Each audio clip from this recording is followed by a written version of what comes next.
Hello, everyone, and welcome to the Carlson Cards podcast. This is a big day because we have our first ever returnee guest. So I hope Josh feels very honored to have that title. I mean, it's not a big title, but it's nice to have a familiar face on. This was a really good week to have Josh on because I just saw that he had posted that he was back into football cards, which is pretty exciting. And I knew Josh would be a fun one to talk to here and kind of just talk through, what got him back into football cards, what his history kind of is with football cards.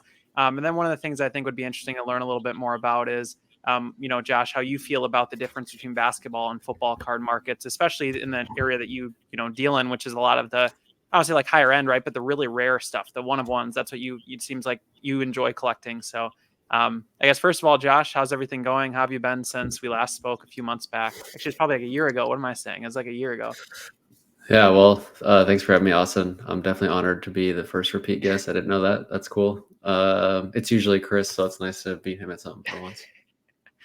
No, that's great. That's great. I was going to ask, so I know, again, I saw very recently, kind of got back into football cards, like I just said. One thing I don't think I really know fully is I would love to hear kind of about your background with football in general. Have you always been a fan? Have you always watched football and basketball? What's kind of your team? What's the, childhood memories, whatever. Anything you want to share here? I'd love to kind of hear a little bit more background on that. Sure. I was never a Cardinals fan growing up. I live in Arizona, but it was really hard to root for them. They played in a college stadium, and they were always terrible. So I didn't really get into football until the 99 Rams, so the greatest show on turf. That was when I started watching football more seriously. So I was really into the offense that year of that team, like Marshall Faulk, Torrey Holt, Isaac Bruce. They were just loaded. I loved watching that team. And then the next year, I was rooting for them to beat Brady, which ironically kind of like sparked that career. And I've been rooting against Brady ever since because of that. And then I got really into fantasy football in college. And my roommate and I started a small business around fantasy football, actually. We made an app that helped people build like custom rankings. And then you could do like at home drafts with it. It never really took off, but it was always a passion of ours, fantasy football wise. And so that's why I have like the affinity now for the skill position guys, because when I've played fantasy football, quarterbacks are always like late round picks. It wasn't until they started running more, and then now you have 2 QB leagues. So like I just always liked the running backs and receivers more. That totally makes sense. So that greatest show on turf, are there any did you have any particular affinity for one of the players, or was there any like really strong memories with that team? Because I know for a lot of us, like, I'm dating myself, but I was like 2 years old when that happened. So I don't think I fully realized how crazy and huge that was at the time. But I talked to people who were around then, and it's like you couldn't even imagine if that happened today, what would happen with this, like the card market for those players and that sort of thing. So I love you. Could you just share a little bit of the history there and what that was like for you? Yeah, it was mostly because it just came out of nowhere. Like they had the skill position guys, but then um, they had Trent Green, who was okay, and then he got hurt, and Kurt Warner came in, who infamously, the story is that he worked at a grocery store like pretty recently before becoming an NFL quarterback, and it just sort of like took off. That season was incredible. Marshall Faulk was probably their most well-known skill guy, but I really like Torrey Holt. He was their younger player. Isaac Bruce was a little bit older, but I always liked Torrey Holt. So he was kind of like their speedster. So I mean, he was really good. I don't remember, they kind of tailed off pretty quick. It wasn't like they had long success. Like he ended up Kurt went to the Giants, and then ironically came to Arizona, and we had success with him here. But that team didn't last too long. It was a finesse team for sure. That makes sense. So then your interest from there, again, you're watching the greatest show on turf, you get kind of into fantasy football. Where does that lead you up through today? Did you just kind of passively, do fantasy, kind of watch like a regular viewer like the rest of us, or was there any more tie to football beyond that, or was it pretty casual this whole time besides that? I mean, it's pretty normal. I like football just like everybody else. I'm in fantasy leagues. I watch Red Zone every Sunday. It's pretty normal. I don't think it's anything more spectacular than I go to some of the Cardinals games, but I don't have season tickets or anything like that. So I don't really have like a strong connection to the Cardinals. I root for them, but I more so enjoy the fantasy football aspect and like figuring out which players are going to be the best and So the connection of fantasy football to cards has always just been something fun to me because it's like the stats of fantasy football and like the success and statistics as it relates to cards and like trying to pick out the best players is a challenge and it's fun. So I was going to share some images here for those that can see, and for those that can't see, I'm showing off some of Josh's really cool Todd Gurley cards. Right, a lot of see like a contenders auto 1 of 1, optic, gold final 1 of 1, some rookie golds, flawless stuff like that, shields. Um, so Josh, I know you just mentioned, again the fantasy stuff. I know I followed when you first got into football a little bit. It's got to be a few years ago now, right? At this point with the Todd Gurley collection. Yeah. Could you touch on like what led to this again? Were you kind of just bored in basketball and like nothing to add, so you jumped over here? What kind of led to the initial Todd Gurley collection start? So I started collecting Todd Gurley in like 2017, pretty early on. He was their top pick in 2015. He had an okay rookie season, and then he started to play much better in his third season and really like blew up on the scene. So I started buying some of his cards then. And I was a Rams fan, as I said earlier. So he was my favorite player. I had him in fantasy leagues. I just like Todd Gurley. He basically was like a given for 10 touchdowns every year for a few years there. And so I had a decent amount of his stuff back in 2017, but nothing that great. And then when I came back into football cards a few years ago, just taking a break from basketball, I decided to like ramp up the Gurley collection and like go after more expensive 1-on-1s and stuff. And I'm not able to find like a lot of his super high end 1-on-1 rookies. I'd say the best one is that Contenders championship ticket 1-on-1. That's probably the best card, but it's nothing crazy. And then, so I've had these cards for a few years, and then I don't know, just got the bug this year again. I kind of feel like I've hit a point in LeBron collecting where it's just getting so expensive, and I've kind of gotten a majority of what I've been after. There's nothing really on my list that, short of like multi-$100,000 cards, So it's like I could go to football and basically spend a tenth, a 20th the price and get like better cards of better current athletes. So for this Gurley stuff, again, when you first, let's say a couple years ago, you were like, okay, I want to step this collection up. How did you approach that? I mean, obviously, I'm sure Instagram played a part in that. You're posting a little bit, but for those listening who maybe have, I wouldn't say Gurley's like a niche player. I guess he is, right? But a lot of people remember him fondly. But if especially somebody's listening, they have like a pretty niche player they're interested in. Do you have any tips for somebody to get started from zero to acquiring a collection of this caliber? I mean, I'm imagining the most difficult part is just finding them, right? Do you have any tips Yeah. for anybody like that? Dude, it's so hard for guys like this. Anyone that has a super collection of players like this, I have great respect for because it takes a long time to do it. It's really hard to find it because a lot of times like these cards just like aren't expensive enough for people to go out of their way to like search their boxes and find it and grade it and sell it to you and go through that whole thing. Whereas like these expensive quarterbacks, a lot of it is about money. So like the incentive is there to try to sell the stuff. But for players like this, it's more about like trying to track down old Facebook posts and doing searches on Twitter. I would search like Todd Gurley 1-of-1 on Twitter. I found one card like on Mercari. Someone sent me a Mercari And it listing. And actually it's like, arrived? Did it actually yeah, arrive? it's a Cool. it's a 1-of-1 rookie Topps Platinum superfractor. And it arrived. I think it was like $100 or something. So it sounds like the general sense is you have to be resourceful. I'd imagine, well, I've had some luck with this. I gotta thank you for this. The collection feature on Card Ladder, plug here, not on purpose, but I'm doing it anyway. I've liked that because even too, you can search on there, and I found for my select gold set, I found a complete, guy I didn't even realize was in the set. I had never seen him, and there was just one sitting there. Messaged the dude, made a trade with him. So I feel like that's like another solution to some of this is an app like, or your feature you created. Was there some inspiration behind that for you putting like a search in there? Was it the same idea of Yeah. helping people find cards like this?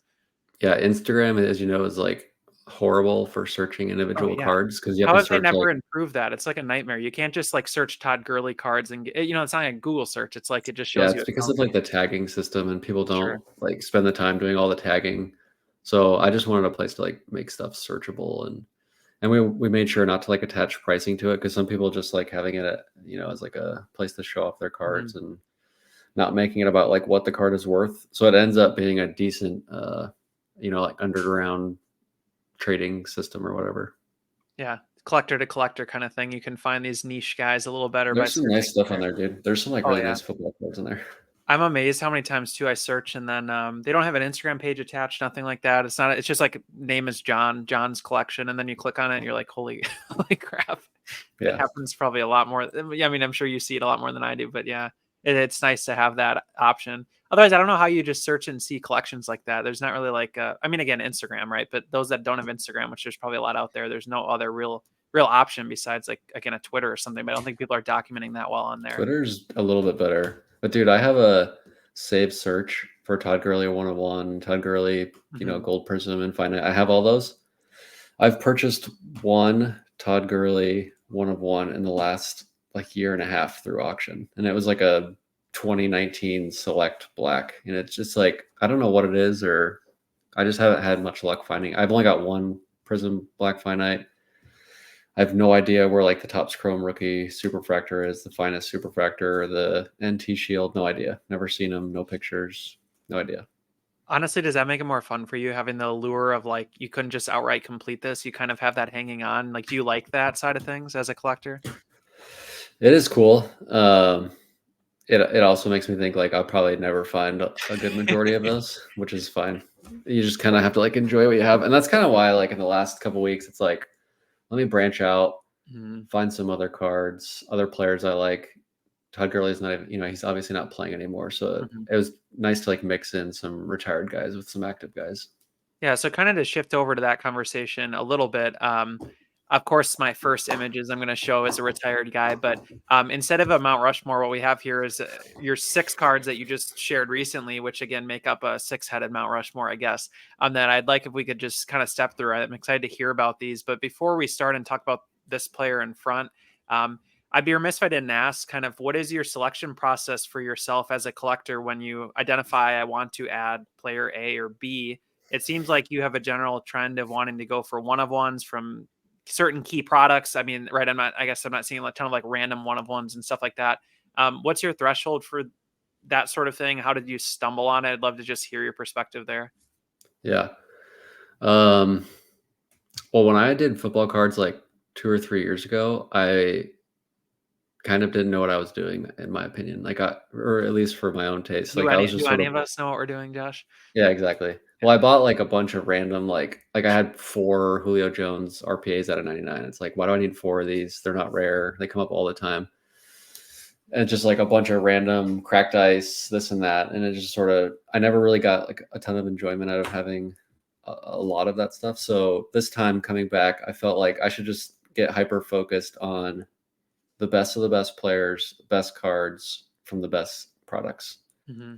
And pretty much what you said, like at this point, I'm just looking for 1 of 1s from Prism, Optic, Select, and then Finest and Chrome. If they're older players, it's fine. Like this Finest Superfractor from Aaron Donald is one that caught my eye, but like this Prism Black is like undoubtedly his best card because he doesn't have a NT Shield RPA. He has NT like sticker autos out of 99. That's it. And he does have a Topps Chrome Superfractor rookie. Hmm. But I think at this point, like Prism, it's kind of like overtaken it for this era of player.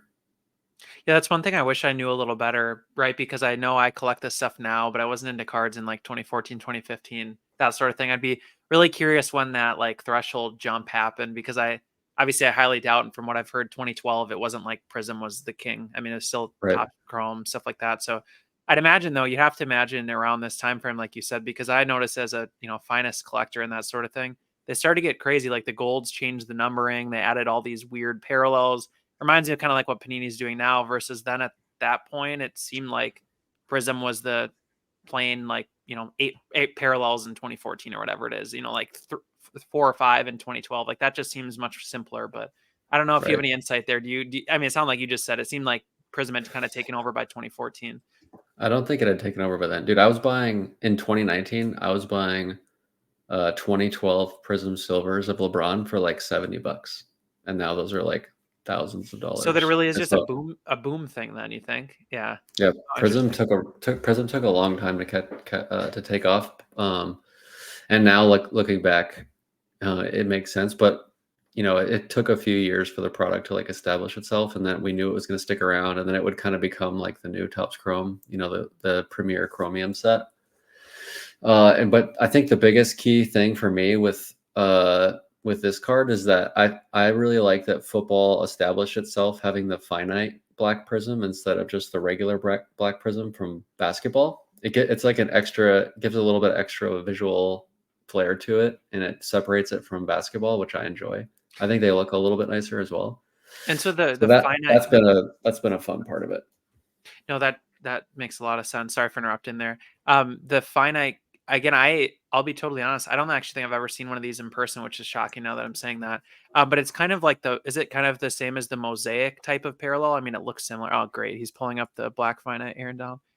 Yeah, Yeah, that thing looks awesome. it is like the mosaic pattern. You're right. The 2014, I know Brett posted about it recently. I Yeah. think it might be his favorite because you can see it like bleeds through the player's photo. Like it's Mhm. just like the whole card is basically just shiny. They're really cool.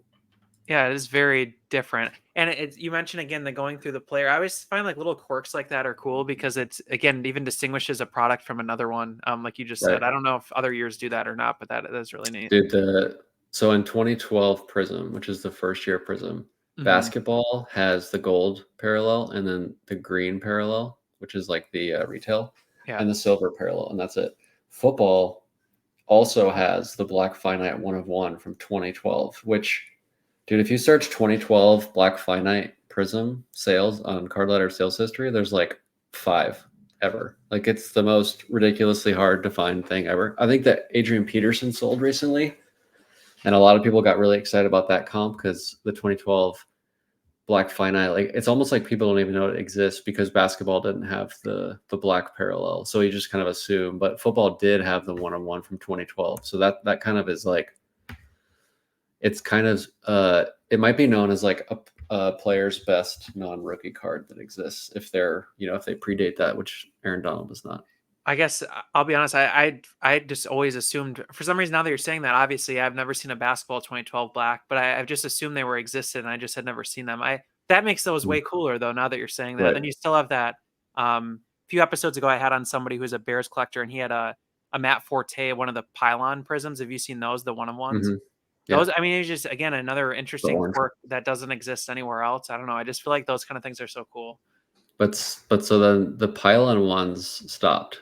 But Yeah, the yeah, black never again. finite has gone on. So like we have the black finite Is there full from continuity throughout? 2012. Yeah, 2012. Well, 2015, which was Todd Gurley's rookie The year. pulsar, right? The pulsar. They screwed Uh, it up and they did the black pulsar. But every other year there's a black finite. See, that kind of thing drives me nuts because you can never get a run that just is aesthetically perfect. If that makes sense, that's so frustrating. The stinking pulsar. It's Yeah, like I would love to own that Gurley. I don't even know where that one is, but yeah.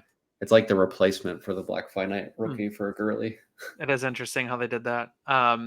So to talk about these two cards though, a little bit, I know you mentioned people who are listening but don't have the visual. They know we're looking at one of them is the 2014 Prism Aaron Donald Black Finite 1 of 1 rookie, and then the other one here on the left is that 2014 Finest Aaron Donald Superfractor that we kind of mentioned already, both PSA 9s.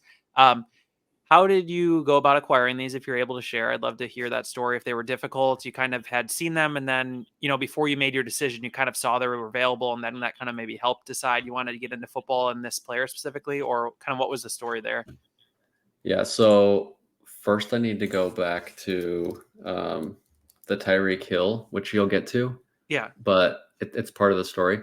So sure. the Tyreek Hill Black Finite rookie came available on Fanatics Collect Premier, Hmm.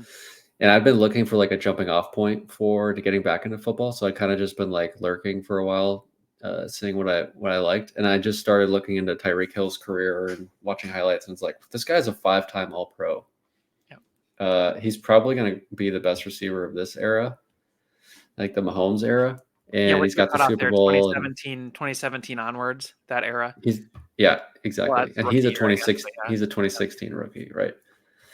So I was like, let me just see how I do with this auction. And I ended up winning that auction, and then it was like, okay, now I'm all in. I guess hmm in football, like I've spent enough where I gotta like keep this going and find other stuff. And then Nick, his name is AD99 underscore collector. He had the best Aaron Donald collection, bar none. Mm-hmm. And he started posting some of these for sale. Like he posted the non-rookies Black Finance for sale, and I messaged him like, "Hey, Aaron Rams were my favorite team.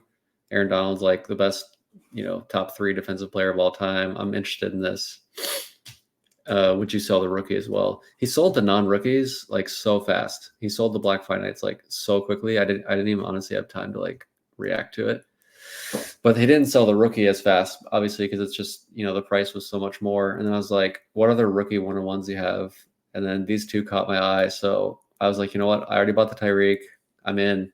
Let me buy this one too. This will be like my next big football purchase. And so it wasn't like I, researched a ton and like found the card. They came up for sale, and I thought it was a good time to jump in. So one thing that my dilemma is I've never collected one-on-ones. I don't think I've ever owned one. My dilemma has always been, and it doesn't Let's seem like the change that. case with this story. What were you going to say? Let's change that today. Yeah, let's change that. But my dilemma is I feel like my perspective as a lurker, maybe, right? Like you use that word is, it feels like a lot of these one-on-ones end somewhere and then they're kind of held hostage, like by somebody who's asking some crazy price and they know, well, theoretically think somebody's going to pay it, right? But it sounds like this case, all of these were auctions or like you found the collector who originally had it. Um, have you found that be your experience? Do you stay away Yes. from it? Do you entertain these people? Like, again, not talking crap about anyone specifically, but I've just seen this as a general trend I've noticed, especially the last 6 months or so. Yeah, I think as you're saying this, everyone listening is thinking of like 4 or 5 accounts that do this, and it's a popular strategy amongst the flipping community because they know it's a one-on-one and they can kind of name their price. So it's a double-edged sword. It's great for collectors because they're one-on-ones. They're awesome. They're fun to have, but also flippers know this and they use it against us. So it is tough. But I just, you can't own every card. Like I can't have. I went after a couple other one-on-ones that I failed to get, and you'll see ones that I did get here. But I don't have like all of my favorite receivers ever. They're one-on-one.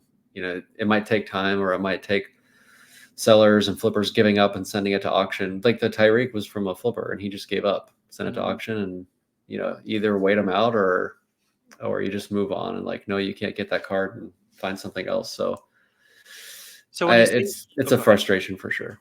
yeah, okay, no, I'm glad you said that because I was waiting for you to say, nah, I just pay whatever price they ask, whatever. If I want it, I That's get it. crazy. But I knew with you that's not the case. So, when you said you failed to acquire it, is that, I mean, that example just simply price was not what you're willing to pay on that, and you move on and wait for something else, kind of thing. There's a couple where I can't name the card because it's Yeah, like that's fine. it's No a worries. one-on-one and you figure out who has it. Yeah. Couple instances where they just like they were a collector that had that card and they just didn't want to sell it. A couple where like it's a flipper asking too much and they're just like, I'll just hold. I don't know. Some of them are like I'll find them on eBay. Like some of these optic vinyl ones, like the Tyreek you'll get to, that was a cheap card. And I've found other optic vinyls where they want like 5x the price. They're like, it's a one-on-one. So I'm like, I'm not paying 5x, like I have my Yeah. limits. No, that makes sense. I appreciate the transparency there because I was just, like I said, super curious. That's what always steered me clear is I just legitimately felt like I'm just going to Sure. run into so many stupid situations I don't want to deal with. But again, maybe that's like to your point. You just keep the eye open for that auction that pops up or something that fits the player you're looking for. Yeah. All right. So we talked about Aaron Donald. Now we have a player that has not been named yet. However, I think fits the boat of a lot of the categories you've talked about, and especially the 2 cards that we have shown here. Could you maybe introduce the player, talk about the 2 cards here, and again, maybe like what your draw was to them, if there's any acquisition story here, Yeah. and especially like why do you like the player? This one's my low key, like my favorite one because it's It's so people are sick. like, Michael Thomas, who gives a crap? Like he isn't even in the league anymore. He sucks. And it's like, yeah, okay, go ahead and watch the 2019 highlights of Michael Thomas. He was the best receiver in the NFL. He broke the NFL record for receptions in a season.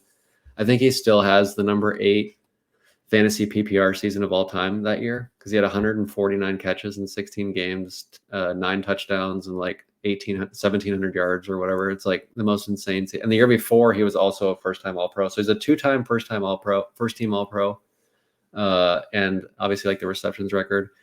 And when I was collecting football cards 3 years ago, he was like my top prospect or whatever, which I obviously whiffed on. Like the second I started buying his cards, he like sprained his ankle and never played again, which was just like a sign, like you should stop. You're an idiot. But then when I came back, like this card literally just popped up on eBay after I bought the Donald and the Tyreek. Like the next day, this came up on eBay, and I was like, "This is my sign. I'm back.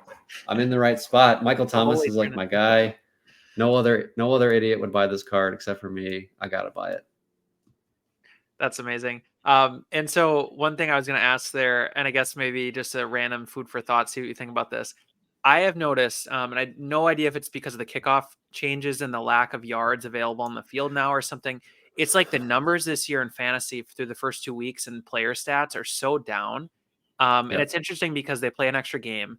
So my always thought was, well, these records are going to be broken all the time, Right. right? Right. But Right. then I don't know. Like you see this year's NFL, and I'm thinking, how in the hell is anyone going to top like Peyton Manning's 55 pass touchdown season? How is that ever going to happen? Looking at these quarterbacks and the way things are going right now, like, do you think this Yeah. is just a factor of the current just happens to be this year and the talent that's out there? Or do you think the rule changes are actually going to affect things here for a while? Yeah, I don't know. I saw a stat on Twitter that was like the number of passing touchdowns through the first 2 weeks, going back to like 2010 or whatever.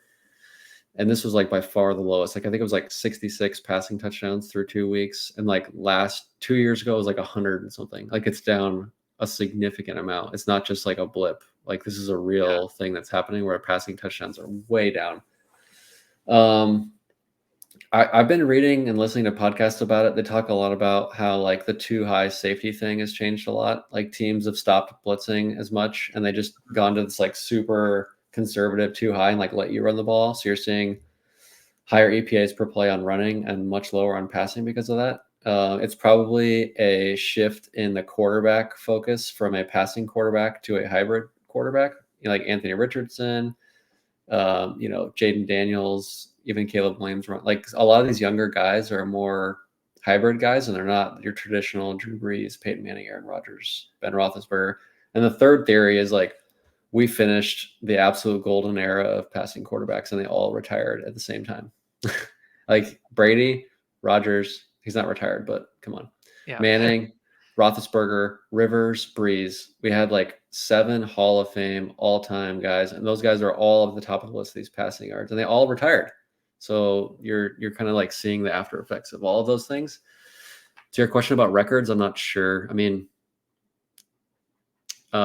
things will change, like things ebb and flow. I just really enjoy this era of like Panini. I think Panini did a fantastic job looking back at it. I'm looking at your background montage of your cards, and you've got a lot of top stuff, but you've also got a lot of Panini. So like I feel like a lot of people are going to end up respecting the Panini brand more than they did a few years ago. It's just easier to shit on a company when they're the only ones producing. But after they leave, we kind of reminisce about it. And I really enjoy this era.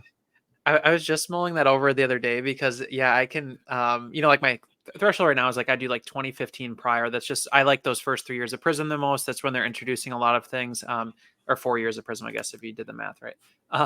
But one thing I thought of the other day, like to your point exactly, is I was saying I guarantee you 2 years from now, when they're done making cards or whatever that number is, I'm going to look back and say, wait, what's here now? Because everyone, all these, you're seeing it now with all this Tops Now crap. Like everyone's just talking about this stuff. And I don't see a lot of people talking about even some of this Prism stuff anymore all of a sudden, and especially not, like older tops that I normally collect anyway. But I think you hit the nail on the head there, right? I think a lot of us are going to look back and say, again, not to hype there up, but it's just, there's a lot of cool stuff here that I think we gave crap to, and then now we can look back fondly and actually collect without any hype involved, from the typical classic people who are in the market, I guess I should say. But yeah, I don't know, it's an interesting thing.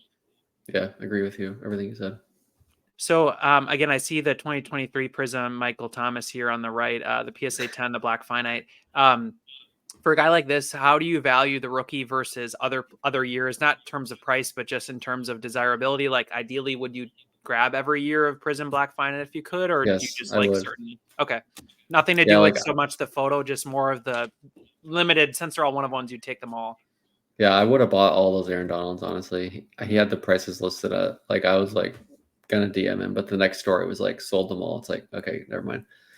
Like I would just buy them all. Any of these guys, any of these players that I'm after that fall into my this bucket that I'm after, hmm I'll just buy it. I don't care. Any Black Finite.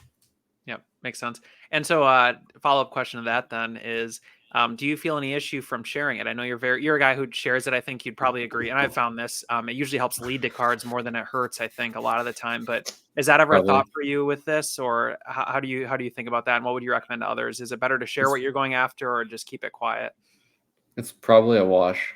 Like I've shared 2 stories now where I'm like, "Here's what I have, looking for more," and I've gotten 1 DM with a serious person that's like, I have one of these that you're after, and then they Mhm. like didn't respond to me for a week. So I don't. It's like it's not like it's working. It's one on one. It's a lot of luck. Like it just has to kind of like I'm able to grab a lot of 2023 stuff. Like some of Right the now, optic yeah. vinyls are coming through breakers and they're coming through the grading systems. They're popping up. So I have gotten a couple of those in this Michael Thomas 2023. So Mhm. it's easier to get the brand new set, and that's probably second easiest to get the rookies because people just always hang on to the rookies and they stay prominent for a while, and you know who has them and stuff. So I don't know. I've never even seen the other years of his Black Finite. And maybe see him, message me, I'll buy him. So a question for you too then, just to gauge your thoughts. What if you're forced to not collect the one of ones? Do you have any thoughts on what you do with these same players if you couldn't collect any one of ones? Do you have any idea of what you'd kind of go after for runs or collect in period? I probably wouldn't do it. Yeah. I guess You think I the mean golds are I just too easy, or just so you could not too acquire easy. No, them too? I would enjoy doing the golds out of 10. I Mhm. would enjoy it. But something about like the one of ones from this era and these football players and like the fact that football is like peaking right now in terms of viewership relative to the other sports. Like in the 90s, it was all basketball. Michael Jordan, their viewerships was off the charts. And you see that in like 90s card prices. You see that in like 90s basketball players. There's a lot of affection for those players from people my age that grew up with the 90s basketball players. And I think you're going to see that in the future with this era of football, where it's like everybody is watching football right now. Just look at the numbers. They have incredible viewership. They're like the top show, TV show every week. It's just a regular game. Doesn't even matter. People are watching. And so all of these players, I feel like in the future, are just going to have a really strong draw from fans and nostalgia and the whole reboot thing. And the fact that you can have like this one of one era tied to it as well, to me is like the ultimate win. Like the one on one Black Finite with football to me is just sort of the representation of it. And some may disagree, that's fine. Like the gold prisms, I could see that also being a big Mhm. deal. Oh, awesome. Appreciate the insight. All right, your final batch of a player here. I'd love to hear what these are. If you just want to share, so people who aren't seeing it know what we're talking about, and then same idea. If you want to share what led to this player, where do you find these cards, that sort of thing. The Tyreek 2016 Black Finite rookie is what started it. It came up on Fanatics Collect auction, Premier auction, and I won the auction, and so here that's kind of what started it. And then the optic vinyl 20. That's a second year optic vinyl. I don't know. Someone had it on eBay, and I messaged them, and I thought, man, that's a good price, and I just bought it. I would buy.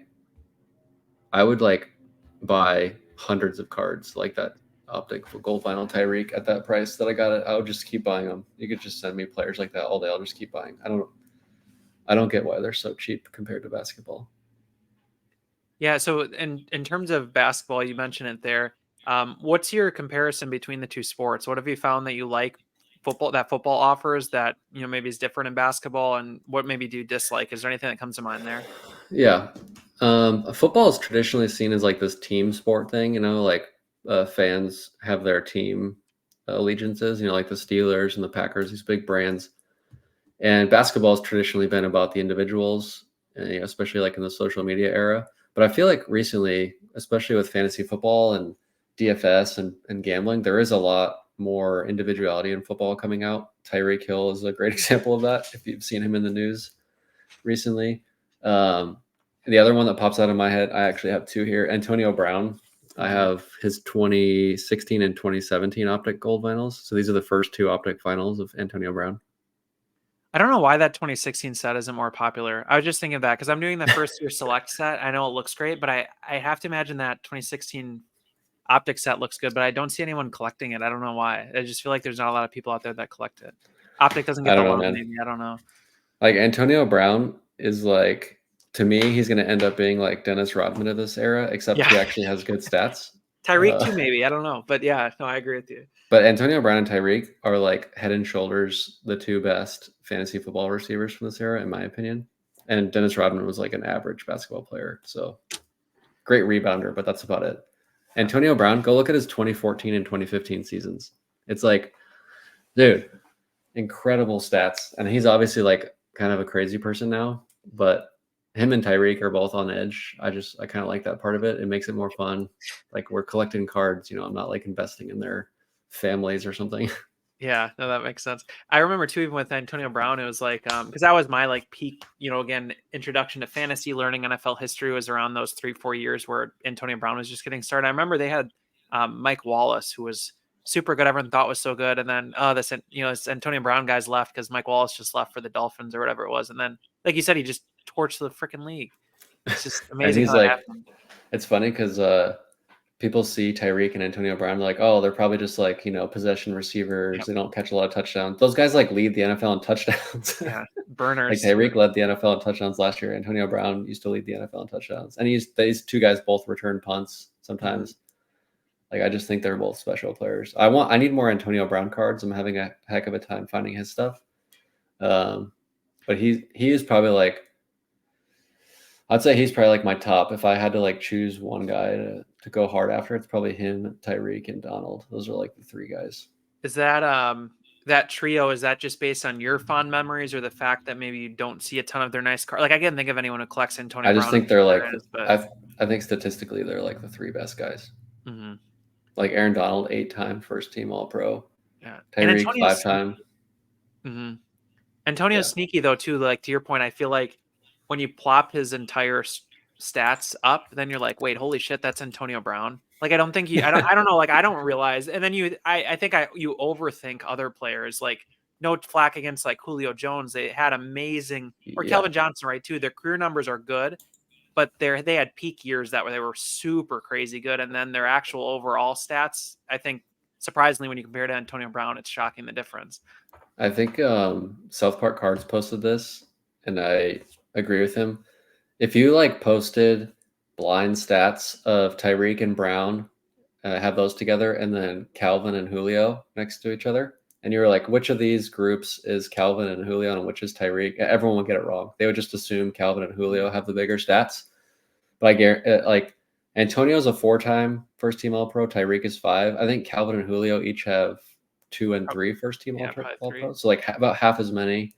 And Calvin had like those huge, like 2,000-yard receiving, and Julio had that Super Bowl catch. So I get it. Those guys, and they're taller. Like they pop off the screen. But for my money, Tyreek and Antonio Brown are better receivers historically. So I can't remember. AB did not. Antonio Brown did not win a Super Bowl though, right? But Tyreek, He he was I in think one. Brown ended up winning one with the Bucks. Oh, with the Bucks, yeah. Well, Yeah. was he technically there? But was he playing? I don't. Yeah, he did, right? Shoot, I can't. I It's not think he even that was long on the ago. team. I Okay, think he so was on the team. Yeah. do you value that at No, all? I'm sure you do a not little at bit, all. or you don't care. You just stats purely Pure stats. Don't care. Because like the receiver, legacy. how Yeah, much do they really have to do with it? But now, okay, so the Aaron Donald one, I do because it was for my yeah, favorite team, the Rams, and he has that moment where he's like pointing to his ring. He makes the game-winning sack. So Aaron Donald uh, does have this connection to like actually winning the Super Bowl, whereas Tyreek was like the second best player on the team with Mahomes leading them, and with Brown, it was it's the end of his yeah. career. Makes sense. Awesome. Well, Josh, it's been a ton of fun. If you don't mind, we'll wrap up with like a fast five. Should be hopefully five kind of fun questions. Some of them I wrote down as we were doing this. Thought of a few. Nice. So, this one should be kind of fun. I'm curious what your thought is here. So, is there any current? Actually, give me a couple players if you can think of them. Are there any current players that you personally hope this year or next year they just go off so that they kind of fit your threshold for your collecting here?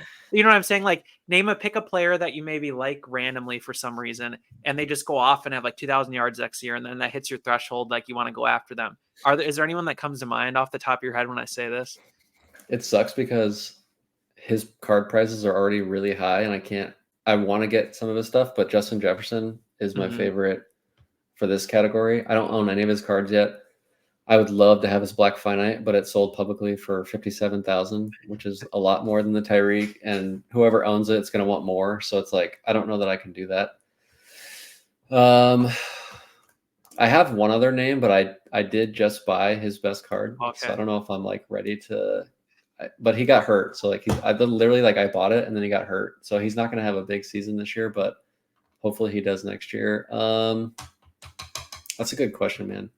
Yeah, It's a it's hard. small list, dude. And I don't have any that like come to mind where it's like, because I'm sure same for you. I'd want somebody who like has already had a good career, but it's just is missing that just one or two stellar seasons. And I can't think of anybody off the top of my head, but Tyreek doesn't have an offensive player of the year yet, which is mm, another thing I look for. Michael Thomas has offensive player of the year in 2019.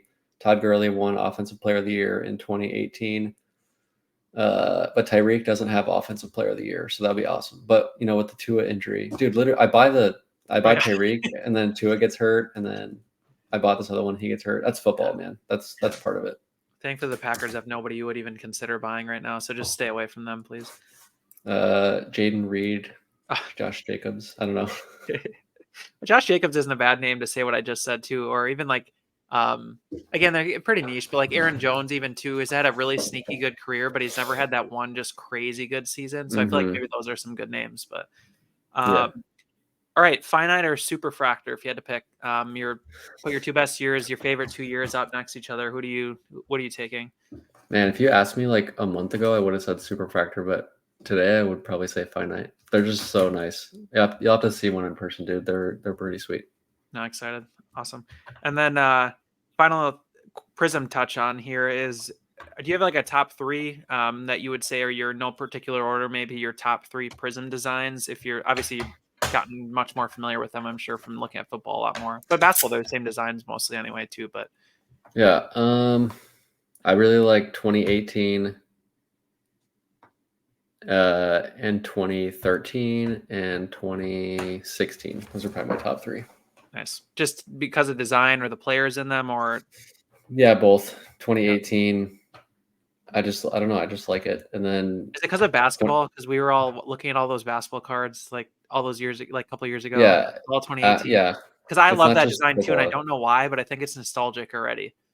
Yeah, because that was like 2018 was like the real big first year with Luca being the rookie. Like that year of prison was a big deal. So there's a lot of nostalgia around that set. And then 2016 has a lot of my favorite guys. And then I just have always liked 2013. I don't have any 2013 finites yet, but that'd be cool.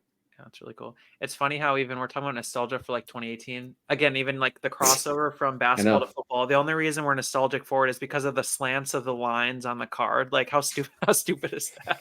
It's just Well, that's how there's collecting is. stupider things to like. Yeah, yeah, that's for sure. Um, all right, quick one, fantasy football wise. Favorite? What would you say is your like favorite fantasy player of all time? Like a player that Yes. completely nobody gives a crap about now, but like at the time you remember very fondly and you really like. It's definitely Antonio Brown. Hmm. And it's not really close. I had a keeper. I've been in a keeper league with some friends Ah, since yep. 2011, I think, 2010, like right when I graduated from college. And I got Antonio Brown in 2013, and I kept him until 2019, or whenever he phased out. So I had him for like 7 years. I had him just during the peak of all that craziness, and I probably even held on to him for a year or two long, just because like I feel like I owed it to him to keep him on my fantasy team. Antonio Brown. The other one, DeMarco Murray. Do you remember him? Oh yeah, yeah. Pack Nicholson. He's doing like the rushing leader, like finest short prints, and then I saw the mosaic his rookie pop up, so I shot it over to him right away, and I was super happy when he bought it because that's just like a super nostalgic player that he didn't even hit 2,000 yards, right? But he was like super close one year. I just remember. 1 year, yeah. Yeah, I drafted him that year in like the fourth round or something, and I was like, this is the year for DeMarco Murray, and he yeah. like won the rushing title, and I think he was offensive player of the year that year, which is another guy. I think that was 2014. He was offensive player of the year. Won the league that year, and then the third one is LaShawn McCoy. I had Shady for a long time. I always liked Yeah. him. That's one guy you've mentioned that I actually have quite a few cards, like not quite a few, but a couple cards for. I do like him. He's a guy too where he's very similar, where his numbers, when you put them up and actually look at them, are really, really sneaky good. Because I remember him being like flashy good, like having big seasons. But Yeah. again, I don't know. You'd have to double check it. Let's say you're typing anyway. His career numbers are like sneaky good. Like he's borderline Hall of Fame, but I don't know if he'll make it. But it's like really high. He's two-time first team All Pro, 6-time Pro Bowl, rushing yard leader in 2013, rushing touchdown leader in 2011, 2010's All Decade Team. He's pretty close to the Hall of Fame. 11,000. The problem with these running backs from this era is people just want to compare him to like Emmitt Smith and like Yep. these guys with these massive, massive rushing yard totals, but these guys were just used differently, and it just wasn't the same game. So, I think he's a Hall of Famer, but he also is a 2-time Super Bowl champion. Well, so that's the funny thing with him. I remember now what I was thinking stats wise. So this dude is exactly 15,000 yards, total yards. Exactly flat. LaShawn Shady? McCoy. Yeah, exactly 15,000.